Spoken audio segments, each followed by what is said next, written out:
गिरीश परदेशी एक successful trained actor है जिन्होंने नेशनल स्कूल ऑफ ड्रामा से अभिनय शिक्षण प्राप्त किया है।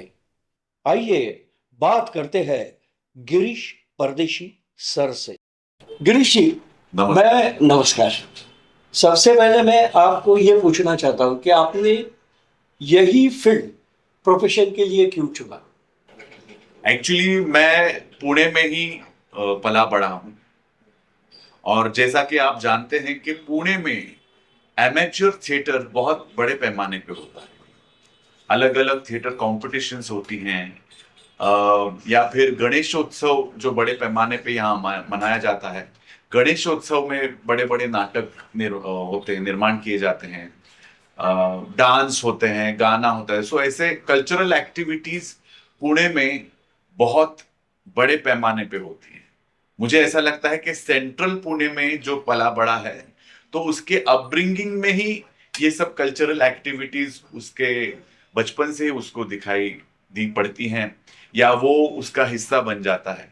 तो उसी तरह मैं भी हमारे बचपन में सोसाइटी में गणेशोत्सव के नाटकों में, या डांस में, या फिर एमेच्योर थिएटर के किसी ग्रुप से मैं जुड़ गया था। तो वहां से थिएटर करता करता मैं या एक एक मकाम ऐसा आया कि हालांकि मैं एकेडमिक्स में बहुत अच्छा था, तो एक मकाम ऐसा आया कि क्या मैं एकेडमिक्स में जाकर चार्टर्ड अकाउंटेंसी करूं, या एक्टिंग को सीरियस करियर के तौर पे लूं। और ये हुआ था जब मैं ग्रेजुएशन हुआ था तब, क्योंकि वो सही पड़ाव था। तो इत्तेफाक से मुझे किसी ने दिल्ली के नेशनल स्कूल ऑफ ड्रामा के बारे में बताया। और हालांकि उसका सिलेक्शन प्रोसेस और फॉर्मेलिटीज बहुत मुश्किल होती हैं, लेकिन फिर भी उस पॉइंट पे मैंने सोचा कि अगर मेरा नेशनल स्कूल ऑफ ड्रामा में सिलेक्शन होता है तो मैं ये रास्ता पकड़ूंगा, अगर नहीं होता है तो चार्टर्ड अकाउंटेंट्स की तरफ मुड़ जाऊंगा। और मेरा नेशनल स्कूल ऑफ ड्रामा में सिलेक्शन हो गया। और जब हो गया तो फिर दूसरा ऑप्शन सोचने का सवाल ही सवाल ही नहीं आया था। तो इस तरह से ये जर्नी हो गई थी। करेक्ट है दोस्तों। ये जो गिरीश जी बता रहे थे कि नीचे पादान से शुरू की, मुझे भी याद है कि मेरी भी शुरुआत थी। उस वक्त हम दोनों ने मिलके, उस वक्त मेरे ख्याल से दिल फिल्म बहुत हिट थी। जी। हमने वो दिल फिल्म का गाना ऐसे ही एक्सपेरिमेंटल तौर पे किया था। अभी एक बात मैं पूछना चाहता हूँ कि एक्टिंग के बारे में लोग विज्ञापनों में पढ़ते, एडवर्टाइज में पढ़ते, फिर फला फला फला आर्टिस्ट की जरूरत है, एप्लीकेशन करो, ये करो, वो करो। ये जो कुछ ट्रेनिंग वाली बातें हैं, ये आमतौर पे हमारे जो दर्शक हैं, मेरे ख्याल से 60% दर्शकों तक ये पहुंचता ही नहीं है, या उन्हें मालूम नहीं होता। जैसे कि आप एनएसडी के स्नातक हैं, ये सब छोटे छोटे पादन पे काम करते करते ऐसा क्यों लगा कि एनएसडी में जाकर ही मुझे ट्रेन होना है, और एनएसडी तक आप कैसे पहुंचे? एक्चुअली जब मुझे दिल्ली के नेशनल स्कूल ऑफ ड्रामा के बारे में पता लगा, तो तब तो कोई इंटरनेट था ही नहीं, गूगल वगैरह कुछ था नहीं। लेकिन नाटकों में जो मेरे सीनियर लोग थे उनसे कुछ चर्चाएं होती थी। तो कौन कौन है नेशनल स्कूल ऑफ ड्रामा, क्या होता है वहां पे, ट्रेनिंग किस तरह से होता है, वहां के कौन कौन स्नातक है जो काफी नाम हासिल कर चुके हैं।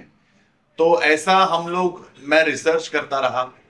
तब जाके मुझे पता लगा कि नेशनल स्कूल ऑफ ड्रामा में आपको फीस नहीं भरनी पड़ती, और उल्टा आपको ही पैसे मिलते हैं, क्योंकि ये मिनिस्ट्री ऑफ कल्चर, भारत सरकार की तरफ से एक स्कॉलरशिप बच्चों को दी जाती है।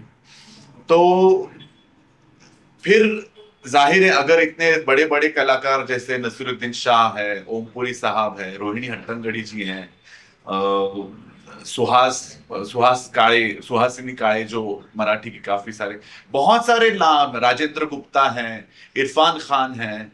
तो उनके बारे में मुझे पता लगा, और फिर मैंने सोचा अगर ये अच्छे अच्छे लोग इस इंस्टीट्यूट से ग्रेजुएटेड है, तो बेशक वहां पे जो ट्रेनिंग दी जाती है, या अगर वहां का मैं ट्रेनिंग लेता हूं, तो एक मेरा एक रेपुटेशन बन जाएगा, और कुछ सब्सटेंशियल भी मेरे ट्रेनिंग में आ जाएगा। तो इसलिए मैंने एनएसडी जाने का निर्णय ले लिया। और एनएसडी पहुंचना मेरे लिए काफी मतलब इतना आसान नहीं था, क्योंकि आजकल जैसे इंटरनेट है तो आप किसी भी चीज की जानकारी चाहिए तो आप इंटरनेट पे गूगल पे मार दो, या अगर कोई नाटक की स्क्रिप्ट चाहिए या किताब चाहिए तो सीधा किसी वेबसाइट से डाउनलोड कर लो। ऐसा हमारे जमाने में बिल्कुल नहीं था। एक एक नाटक के लिए, एक एक स्क्रिप्ट के लिए कई माइलों तक साइकिल पे जाओ, इस लाइब्रेरी से जाओ, उस लाइब्रेरी से जाओ, इसका परमिशन लेटर लेके आओ, फिर उसकी किताब की जेरोक्स करवाओ, फिर चार्जेस भरो, और ये सब हमने किया। और मुझे इस बात का मतलब नाज है कि उस वक्त एक एनएसडी का वर्कशॉप हुआ था। हालांकि मैं एमेच्योर थिएटर करता था, लेकिन ऐसा भी नहीं था कि पुणे के जो थिएटर कॉम्पिटिशन्स है उसमें मैंने काफी सारे प्राइज हासिल किए थे या कुछ रेप्यूटेड ग्रुप से मैं जुड़ा हुआ था, ऐसा बिल्कुल नहीं था। मैं अपने लेवल पे कर रहा था। तो पुणे में ही एक थिएटर वर्कशॉप मैंने अटेंड किया था, जो पुणे के एक जाने माने थिएटर थिएटर प्रैक्टिशनर थे, जिनका नाम था विभा देशपांडे सर।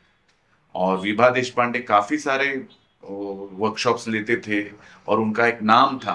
तो उनकी एक 6 महीने की ट्रेनिंग मैंने हासिल करी थी। और नेशनल स्कूल ऑफ ड्रामा का एक वर्कशॉप मुझे पता, उसके बारे में मुझे पता लगा,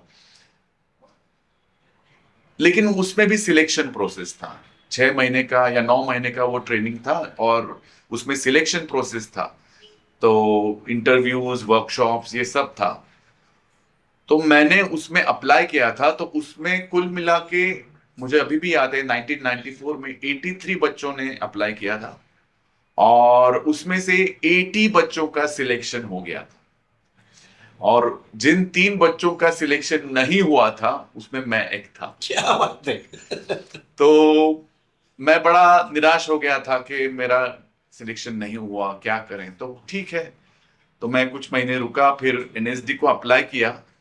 और जिस साल मैंने एनएसडी को अप्लाई किया था उस साल पुणे से 8 लोगों ने अप्लाई किया था। तो वो बाकी के जो 7 लोग थे वो उसी वर्कशॉप से थे जिसमें मेरा सिलेक्शन नहीं हुआ था, और मैं अकेला था। और मेरे पास कोई किसी का गाइडेंस नहीं था, किसी का मतलब जिसको मतलब सिर पे हाथ नहीं था किसी का। लेकिन मैं पढ़ाई करता था, और मुझे बच्चों को ये बताने में और भी अच्छा लग रहा है कि मैं मेरे ग्रेजुएशन की पढ़ाई और एनएसडी के एप्लीकेशन की पढ़ाई इकट्ठा कर रहा था। बहुत मुश्किल था, क्योंकि ग्रेजुएशन के एग्जाम के तुरंत बाद ही एनएसडी का इंटरव्यू एग्जाम था। तो उस एनएसडी के इंटरव्यू एग्जाम में जो 8 लोग थे उसमें से बाकी 7 लोग उसी वर्कशॉप से थे जिसमें मैं नहीं, मेरा सिलेक्शन नहीं हो पाया था। और ऐसा हो गया कि एनएसडी ने उन 7 ही लोगों को रिजेक्ट कर दिया और मुझे अरे वाह, सिलेक्ट कर दिया। कॉन्ग्रेचुलेशन। तो यही है कि अगर आप पैशनेट हैं, अगर आप सिंसियर हैं, तो भले ही देर से सही, लेकिन you have to wait and be patient, और आपको कामयाबी जरूर मिलती है। तो दोस्तों देखा, ये एनएसडी ट्रेनिंग का जो फंडा, एनएसडी ट्रेनिंग का जो सीक्वेंस गिरीश जी ने बताया, उस पर गौर करो। लेकिन ये ऐसा नहीं है कि आप एनएसडी ट्रेंड होकर आए तो तुरंत आपके पीछे लाइन लगेगी। यही क्वेश्चन मैं अब गिरीश जी से कर रहा हूँ। करेक्ट। गिरीश जी, एनएसडी पास आउट होना ठीक है, लेकिन उसके बाद आपने आपकी मार्केटिंग कैसे की? करेक्ट। मैं 1998 को एनएसडी से ग्रेजुएट हो गया, और मैं 1998 के अक्टूबर के महीने में मुंबई शिफ्ट हो गया। तो ऑब्वियसली तब भी इंटरनेट नहीं था, तो हम लोग पोस्ट कार्ड साइज के फोटोग्राफ्स छपवाते थे। पैसे नहीं होते थे लेकिन फिर भी छपवाते थे, और ऑफिस के दर दर फोटो लेके घूमते थे कि मैं एक्टर हूँ और ऐसा ऐसा हूँ, अगर आपके पास कुछ प्रोजेक्ट है तो बताइए। तब इतने चैनल्स भी नहीं थे, तब इंटरनेट भी नहीं था, तो यूट्यूब वगैरह का कोई सवाल ही नहीं था। तो बहुत मुश्किल था, पैसों की किल्लत होती थी, खाने की प्रॉब्लम होती थी। लेकिन मैं उसको ज्यादा ग्लैमराइज नहीं करता, क्योंकि आजकल देखो तो हर पॉडकास्ट में एक्टर बोलते हैं कि मेरे कितने मुश्किल दिन थे। देखो मेरा कहना यह है कि गरीबी हर किसी के पास होती है, हर किसी को गरीबी से गुजरना पड़ता है, लेकिन आप उस गरीबी को कैसे हैंडल करते हो ये ये इम्पोर्टेंट है। इम्पोर्टेंट है। तो धीरे धीरे मुंबई में टेलीविजन सीरियल्स में काम मिलना शुरू हो गया, मराठी, हिंदी। ऑडिशंस तो मैंने इतने सारे दिए हैं, लेकिन मेरे ख्याल से अगर मैंने 500 ऑडिशन दिए होंगे तो उसमें से 10% में मेरा सिलेक्शन हो गया था बस। बाकी जो 400 मतलब 10 में ऑडिशन में सिलेक्शन हो गया था, परसेंट भी नहीं। बाकी जो 450 या जो भी ऑडिशन थे उसमें मैं फेल था, क्योंकि acting profession is a profession of rejection. बहुत सारी चीजें मैटर करती हैं एक रोल पाने के लिए। खैर, तो वो दौर था और उसके बाद धीरे धीरे काम मिलना शुरू हो गया। लेकिन ऐसा भी नहीं कि काम मिलता, मुंबई में काम जरूर मिलता है, ऐसा नहीं कि काम नहीं मिलता है। काम, मुंबई किसी को खाली पेट नहीं रखती। आपको काम मिलता है, आप पैसे कमा सकते हो, आप अपना गुजारा कर सकते हो। लेकिन एक कामयाबी जिसको लोग बोलते हैं कि पॉपुलैरिटी या अवार्ड्स, उसमें कभी कभी टाइम लगता है। और मैं तो बोलता हूं कि टाइम लगे तो ही अच्छा है, ताकि आप ग्राउंड लेवल से सब सिस्टम समझ लेते हो। क्या बात है, बहुत ही आपने वो सही किया कि acting profession is rejection profession. तो रिजेक्शन को हमें डरना नहीं चाहिए, एक साथ हमें डटे रहना भी चाहिए। Sunil ji, acting is a profession of rejection, ये दोनों तरफ है। एक्टर ने भी रोल को मना करना सीखना चाहिए। करेक्ट है, सही बात कही आपने। मेरे भी करियर में ऐसा आया और अभी भी आता है कि सर ये ऐसा ऐसा रोल है, क्या आप करेंगे क्या? तो मैं भी मना कर देता हूं, क्योंकि मुझे पसंद नहीं आता है या फिर मैं उससे रिलेट नहीं करता। और ये ऐसे नहीं कि अभी, जब मेरे पास काम नहीं था तब भी मैं ये करता था। तो उल्टा ये होता है कि जब आप किसी रोल को एज एन एक्टर रिजेक्ट करते हो तो आपकी वैल्यू बढ़ती है। करेक्ट। तो ये acting is a profession of rejection, ये दोनों तरफ से है। कई बार डायरेक्टर प्रोड्यूसर भी आपको रिजेक्ट करता है, कई बार आप भी रोल को रिजेक्ट कर दे। और ये रिजेक्ट करना आना चाहिए। करेक्ट। गिरीश जी, अभी एक बताइए कि आपने ट्रेनिंग एनएसडी में जो लिया वो तो पूरा नाटक का ट्रेनिंग जी है। बिल्कुल। लेकिन नाटक करते करते आप सीरियल्स में भी समा गए, आपने फिल्मों का लार्जर देन लाइफ कैनवास भी देखा। तो आपको क्या लगता है, मतलब ट्रेनिंग तो नाटक का लिया, लेकिन ये बदले हुए मीडिया में काम करते वक्त आपने किस बातों के ऊपर ज्यादा ध्यान दिया था? देखिए, जैसे हर थिएटर वाले को होता है वैसे भी मुझे भी शुरू में कैमरा एक्टिंग के बारे में काफी सारे मुश्किलें आई, क्योंकि जैसा आपने कहा हमारा ट्रेनिंग थिएटर को लेके हुआ है, कैमरा या सिनेमा को लेकर नहीं हुआ। लेकिन हालांकि मुझे अच्छे अच्छे डायरेक्टर मिले, जैसे चारुदत्त दुखंडे करके एक बहुत बड़े कैमरामैन डायरेक्टर होके गए, या फिर इनके रैना सर जैसे एक बहुत बड़े दिग्दर्शक होके गए। तो उन्होंने मेरी प्रॉब्लम समझी कि मैं एक्टिंग तो कर रहा हूं लेकिन कैमरे की एक्टिंग नहीं कर रहा हूं। जैसे अगर मैं लुक यहां से दे रहा हूं तो मैं इतना ज्यादा लुक देता था। तो फिर करते करते उन्होंने मुझे सिखाया कि क्या क्या होता है कैमरे में, लुक्स कैसे देने होते हैं, इंटेंसिटी एक्टिंग की कैसे मेंटेन रखनी होती है, कंटिन्यूटी क्या होता है, एडिटिंग टेबल पे क्या क्या होता है। तो तब मुझे समझ में आ गया कि acting on stage and acting in front of camera is very different. काफी सारी चीजें सिमिलर हैं थियोरेटिकली, लेकिन तकनीक या टेक्निक इज वेरी डिफरेंट। लेकिन जो थियोरेटिकल पार्ट है उसमें मुझे एनएसडी का ट्रेनिंग काम आ गया। जैसे मैं रोल को लेकर पढ़ाई कर रहा हूँ, या स्पीच को लेकर पढ़ाई कर रहा हूँ, या बॉडी लैंग्वेज को लेकर पढ़ाई कर रहा हूँ। तो ये बतौर मैं एक्टर तो मैं थिएटर ट्रेनिंग और एनएसडी का ट्रेनिंग इस्तेमाल करता था, लेकिन जो कैमरा एक्टिंग है उसका जो ट्रेनिंग है वो करते करते ही मैं सीख गया। और सीखने की चाह होनी चाहिए, तब फिर आसान हो जाता है। तो सही बात कही आपने। ये जो तीनों मीडिया में आपने काम किया, अभी भी कर रहे हो, जी। तो तीनों मीडिया में आपको कौन सा मीडिया अच्छा लगता है? मुझे तीनों मीडिया अच्छा लगते हैं, क्योंकि बेसिकली ऐसा लगता है मुझे कि एक्टिंग में सिर्फ एक्टर नहीं होता है, वहां पे स्क्रिप्ट राइटर होता है, सिनेमाटोग्राफर होता है, डायरेक्टर साहब होते हैं, एडिटर होता है, साउंड ऑडियो, ये सब जो बाकी फिल्म मेकिंग के एलिमेंट्स हैं। और स्टेज पे जैसे लाइट वाला है, म्यूजिक ऑपरेटर है, लाइट डिजाइन, कॉस्ट्यूम डिजाइनर है, ये सब, तो इनका जो एक टीम वर्क के तहत हम कोई भी रोल या कोई भी परफॉर्मेंस डेवलप करते हैं, एग्जीक्यूट करते हैं। एक्टर सिर्फ अकेला एक्टिंग कर सकता है क्या? तो बिल्कुल नहीं, भले वो स्टेज पे हो या कैमरे में। या एक्टर या सिर्फ डायरेक्टर सिर्फ डायरेक्ट कर सकता है क्या? नहीं। So it's all together a different ensemble, या फिर अलग समूह के लोग इकट्ठा आकर एक प्रोजेक्ट बनाते हैं। तो ये चीज मुझे बहुत अच्छी लगती है, और इसीलिए मुझे तीनों माध्यम अच्छे लगते हैं। हालांकि तकनीक अलग अलग है, मैं मानता हूं, कैनवास अलग अलग है, मैं मानता हूं, लेकिन मुझे वो जो टीम स्पिरिट है वो बहुत अच्छा लगता है। जैसे नाटक की एक टीम होती है, टेलीविजन सीरियल की जैसे जिसको हम यूनिट बोलते हैं, और कैमरे में तो यूनिट का कुछ हिस्सा ऑन सेट होता है और यूनिट का कुछ हिस्सा ऑन द टेबल भी होता है, जैसे एडिटर है, साउंड वाले हैं, या साउंड ऑडियोग्राफीज हैं, या डबिंग वो प्रोसेस वाले हैं, या वीएफएक्स वाले हैं आजकल के दौर के। तो it's a total team work, it's a total ensemble, और ये बात मुझे बहुत अच्छी लगती है। गिरीश जी, आपने काफी सारे भूमिकाएं निभाई है और रोल भी काफी किए हैं। जैसे कि मुझे याद है आपने माइथोलॉजिकल कर्ण की भी भूमिका जी निभाई है।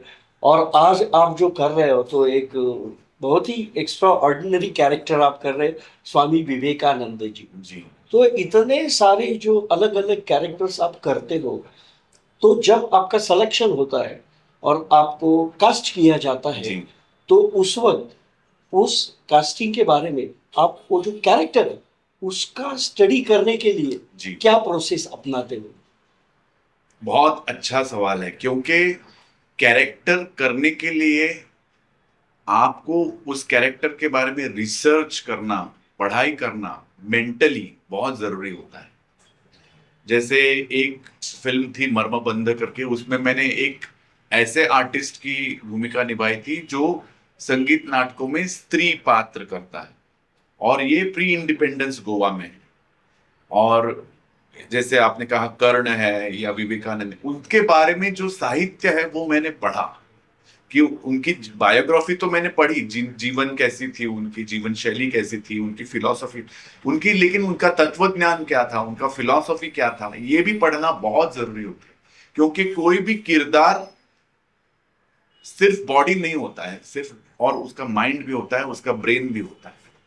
तो उसका रिसर्च मैंने किया, लेकिन उसमें से कौन से एलिमेंट स्क्रिप्ट में जरूरी है ये मैंने देखी।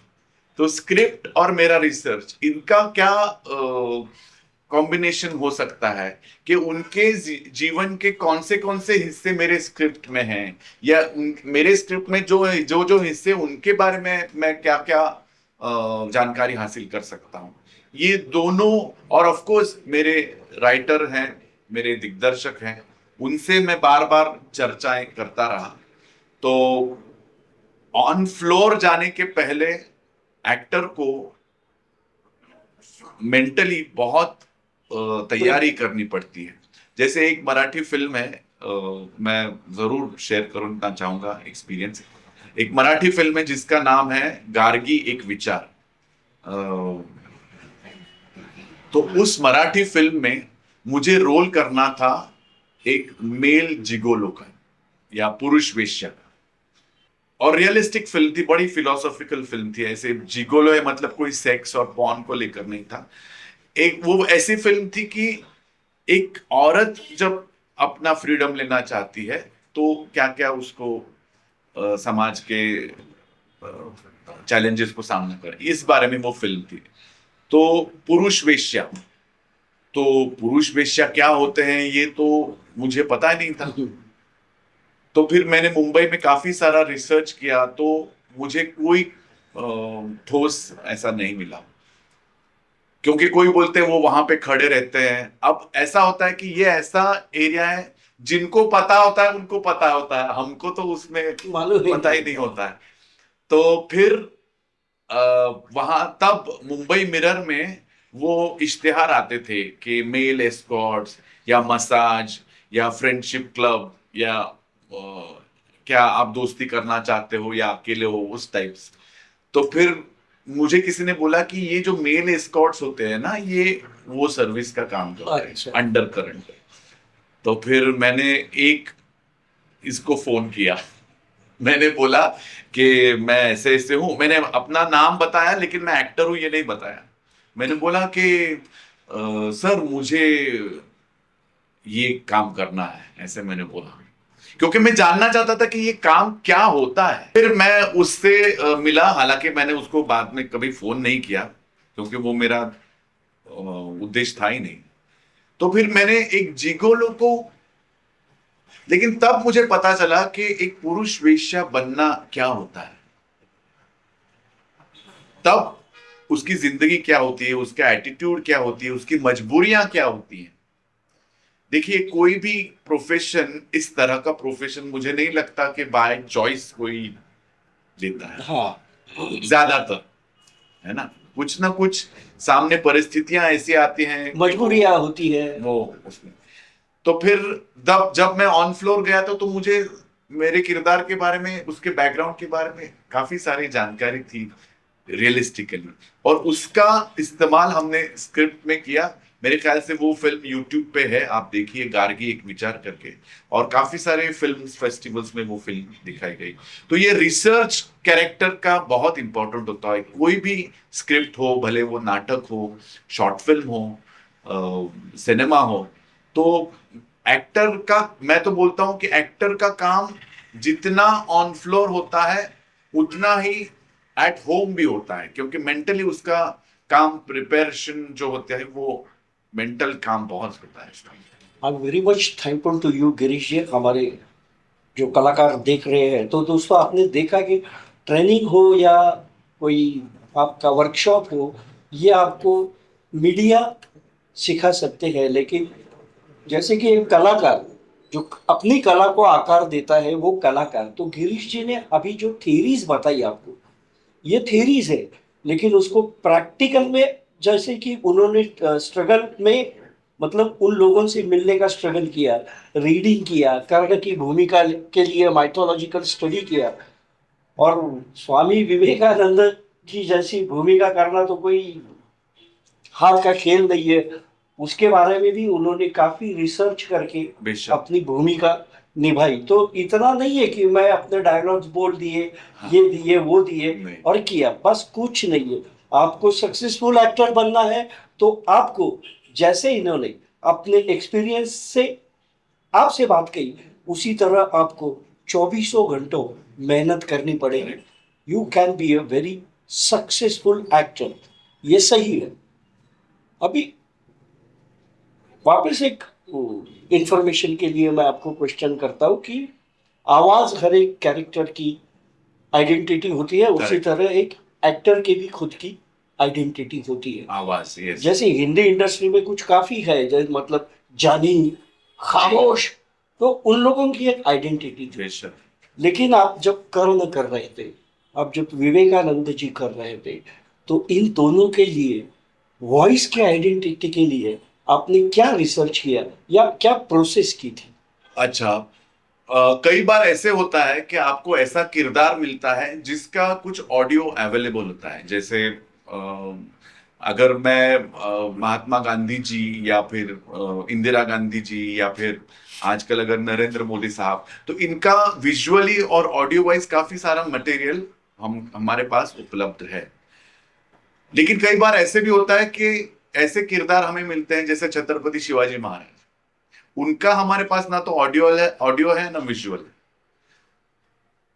जो कर्ण है उसका भी हमारे पास कोई ऑडियो विजुअल नहीं है, या फिर स्वामी विवेकानंद के सिर्फ फोटोज हैं, उनके वीडियोस नहीं है, उनका ऑडियो भी नहीं है।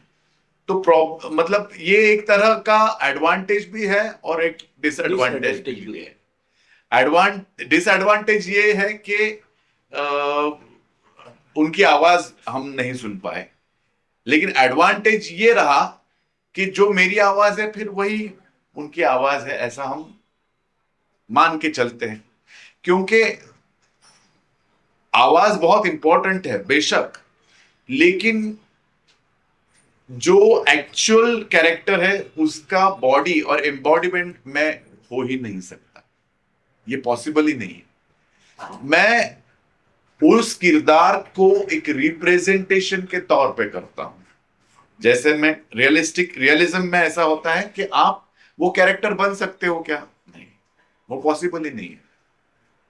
तो आप जो हैं तो मैक्सिमम उस कैरेक्टर की जो बॉडी लैंग्वेज है, आवाज है, उसके नजदीक जाने की कोशिश करें, और ये कोशिश ही आपका सक्सेस होता है। आप पॉसिबल तो नहीं है कि आप रियल बनो। जैसे अगर मैं महात्मा गांधी जी का किरदार निभा रहा हूं तो मैं महात्मा गांधी जी कभी बन ही नहीं सकता, ना मैं उनका एम्बॉडीमेंट कर सकता हूं। लेकिन मेरी बॉडी में क्या क्या है जो महात्मा गांधी जी के किरदार के साथ जुड़ सकते हैं, तो वैसे ही आवाज में मेरे क्या है तो जो उनकी आवाज के साथ जुड़ सकते हैं। लेकिन इसके अलावा इमोशनल इंटेंसिटी या सीन वाइज आवाज की डिमांड, या डायरेक्टर ने क्या आवाज किस तरह से आपको बोली है उसकी डिमांड फुलफिल करना, ये फिर सिचुएशनल डिमांड भी एज अ प्रोफेशनल एक्टर मुझे फुलफिल करनी पड़ती है। जैसे अगर मेरा सीन है, एक किरदार है विंसेंट वैन गॉग, अगर मैं बीमार हूं, जो मरण शैया पर है, मैं अभी मरने वाला हूं, तो नेचुरली मेरी आवाज एक बीमार आदमी जैसी ही होगी और मुझे उस तरह से निकालनी पड़ेगी। और अगर मेरा ऐसा सीन है कि मैं करोड़ों लोगों के सामने भाषणबाजी कर रहा हूं, तो नेचुरली मेरी आवाज फिर बड़े पैमाने पे होगी। तो ये जो अपना जो ये स्वर यंत्र है, उसकी रेंज आपको बढ़ानी चाहिए।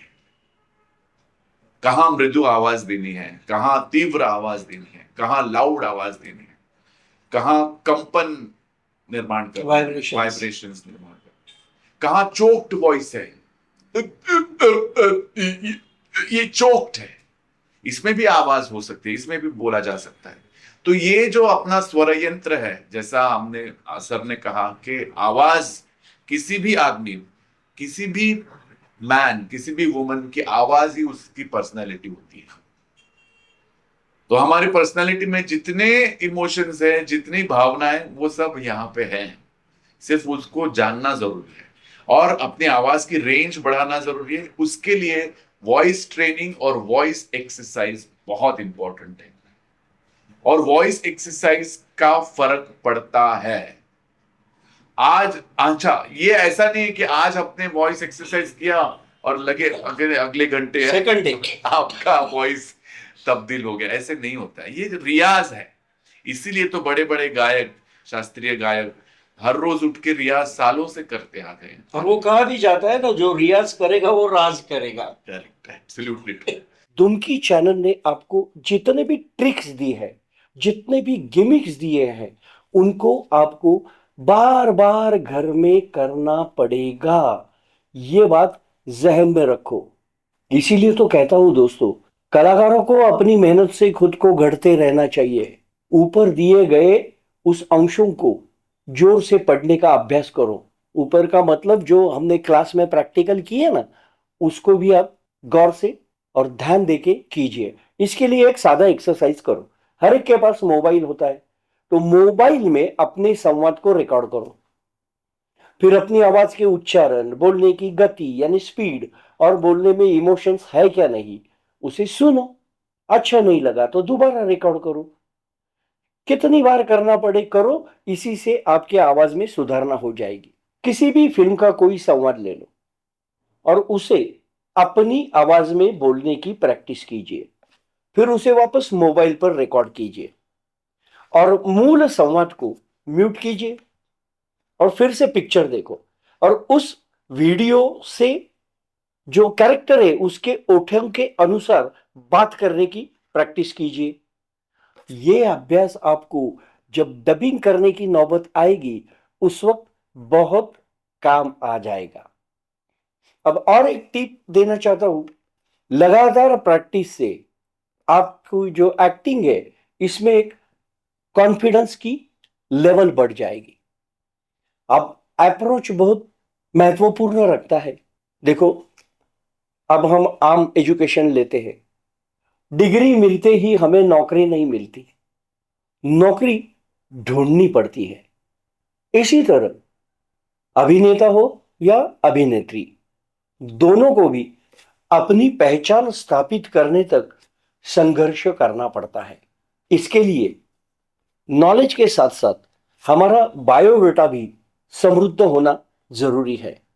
देखो, अभी सिर्फ एक्टिंग करने से काम नहीं चलता। कभी कभी अभिनय के अलावा गाड़ी चलाना, तैरना, घुड़सवारी आदि स्किल भी हमें डेवलप करने पड़ते हैं। पोर्टफोलियो जिसे कहते हैं ना, तो पोर्टफोलियो का अर्थ केवल फोटो नहीं होता। पोर्टफोलियो का सही अर्थ है आर्टिस्ट का सैंपल वर्क। तो क्या कीजिए, विभिन्न कोनों से, मतलब डिफरेंट डिफरेंट एंगल से, अलग अलग गेटअप में अपने कुछ फोटो निकालो। आजकल तो मोबाइल में भी बहुत से फोटो निकाले जा सकते हैं। अलग अलग गेटअप करके फोटो निकालो, उनको देखो और परखो कि किस गेटअप में हम आसान फील महसूस करते हैं। ये सब चीजें मोबाइल शूटिंग से आसान है। अब ये विभिन्न विभिन्न गेटअप में विभिन्न संवादों के साथ, मतलब वो जो भूमिका है, कैरेक्टर है, उसके करीब जाने वाला अभिनय रिकॉर्ड कर लीजिए। रील बनाने से अच्छा ये एक्सरसाइज बहुत अच्छा है। ये रिकॉर्डेड क्लिप आपको वीडियो लिंक या ऑडिशन के लिए भेजने के लिए आसान लगेंगे। तो दोस्तों, अपने आसपास की दुनिया से जो बातें पसंद है उन्हें अपनाइए, जो नहीं है उन्हें छोड़ दीजिए। जीवन को देखने का यही दृष्टिकोण भीतर से आपका व्यक्तित्व बनाता है। यानी पूरे ईमानदारी से काम करके एक जीवंत और विश्वसनीय, जिसे क्रेडिबल कहा जाता है, उस अभिनय का प्रदर्शन करना हमें जरूरी है। और यही सफल अभिनेता की पहचान है। और जब इस पर अधिकार मिल जाए तो पूरे आत्मविश्वास के साथ आप जरूर कहोगे, एक्टर में यारो ऐसा बनूंगा। और इसीलिए आपको देखते रहना है लेट्स मेक अ फिल्म।